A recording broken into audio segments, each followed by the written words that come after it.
சமூக அமைப்புகள், சமூக சேவகர்களின் இன்றைய பொறுப்பு என்ன? சமூகத்தில் வாழும் மனிதர்களை 3ஆக பிரித்தால், 1 தனக்காக, தன் குடும்பத்திற்காக மட்டுமே வாழக்கூடியவர்கள். 2 சமுதாயத்திற்காகவும் ஏதாவது சிறிது செய்து வாழ்பவர்கள்.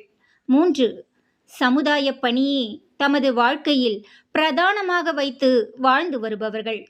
இத்தகைய 3ஆம் அவர்கள் தன்னலமற்றவர்கள். உதாரணமாக, பசியை போக்கும் அன்னதானம். தனக்காக மட்டுமே வாழும் அந்த 1ஆம் வகை நபர்கள் இதனை செய்ய முன்வர மாட்டார்கள். 2வது வகை நபர்கள் வந்து கேட்டால் தனக்கு மீதி இருப்பதை ஏதாவது சிறிது கொடுப்பார்கள்.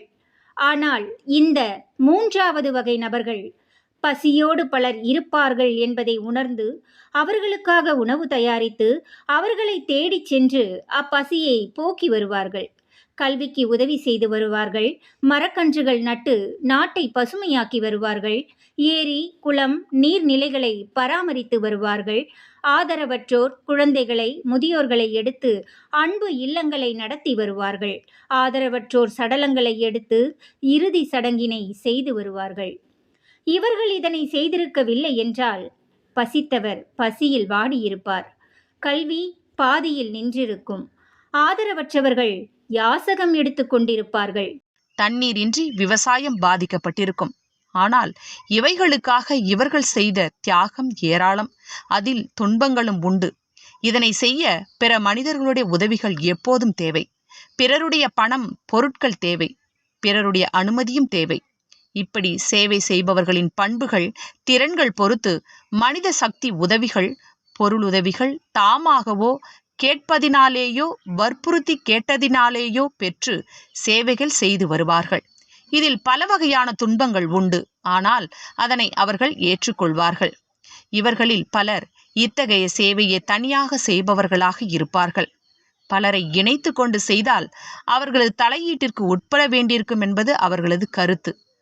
சிலரை இணைத்து கொண்டு செய்பவர்கள் இந்த சேவைக்காக ஒரு ட்ரஸ்ட் அல்லது ஒரு அமைப்பினை ஏற்படுத்தி அதற்கு ஒரு பெயரினை வைத்து சேவையினை செய்து வருவார்கள்.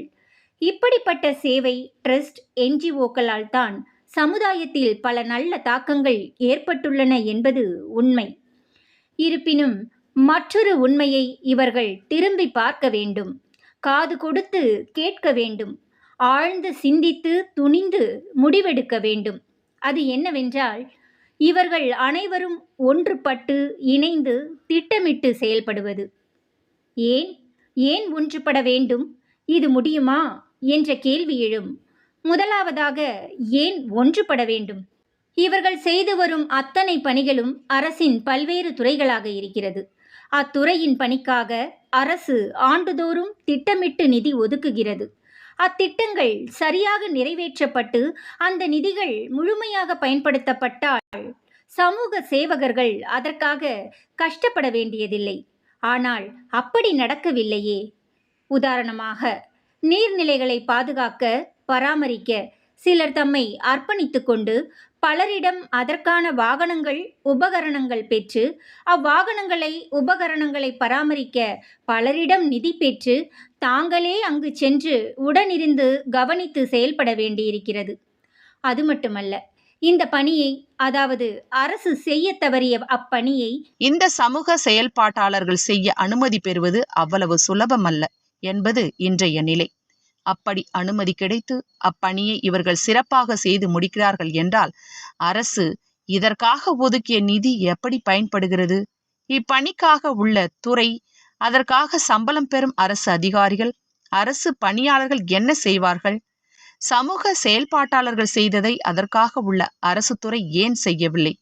இந்த கேள்விகளுக்கு விடைதான் சமூக சேவகர்கள், சமூக அக்கறையாளர்கள், சமூக பொறுப்பாளர்கள் செய்ய வேண்டிய முக்கிய செயல்.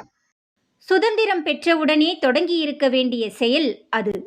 ஆம், சமூக நலத்திற்காக, நாட்டின் மேம்பாடு, உயர்வுக்காக, தனி மனித சமூகத்திற்கு தேவையான விஷயங்களின் ஒவ்வொரு துறைக்கும் தன்னலமற்ற, திறமை வாய்ந்த, ஒருங்கிணைந்த ஒரு மக்கள் குழு அமைந்து அக்குழு மக்களின் பங்களிப்புடன் சமூகத்தினையும் அரசின் செயல்பாடுகளையும் ஆராய்ந்து அத்துறையில் மக்களையும் அரசையும் வழிநடத்தும் சக்தி படைத்ததாக அது செயல்பட வேண்டும். அதே போன்று நாட்டின் 100 துறைகளுக்கும் இந்த சமூக சேவகர்கள் குழுவாக ஒருங்கிணைந்து அத்துறையில் ஆழமான அறிவும் அது பற்றிய தகவல்களுக்கு அத்தாரிட்டியாகவும் அக்குழு இருத்தல் வேண்டும். இது நம் நாடு, நம் சமூகம், நம் பொறுப்பு என்ற தெளிவுடன் செயல்பட நாம் செயல்பட்டு வரும் சிறிய வட்டத்திலிருந்து நாடு என்ற பெரிய வட்டத்தில் பொறுப்பேற்று தமிழக மக்களையும் தமிழகத்தையும், ஏன் நாளை இந்தியாவையே வழிநடத்தும் மக்கள் சக்தியாக அது உருவெடுக்க வேண்டும். அப்பணியைத்தான் நல்லோர் வட்டம் முழு நம்பிக்கையுடன் முழு ஆற்றலுடன் செய்து வருகிறது.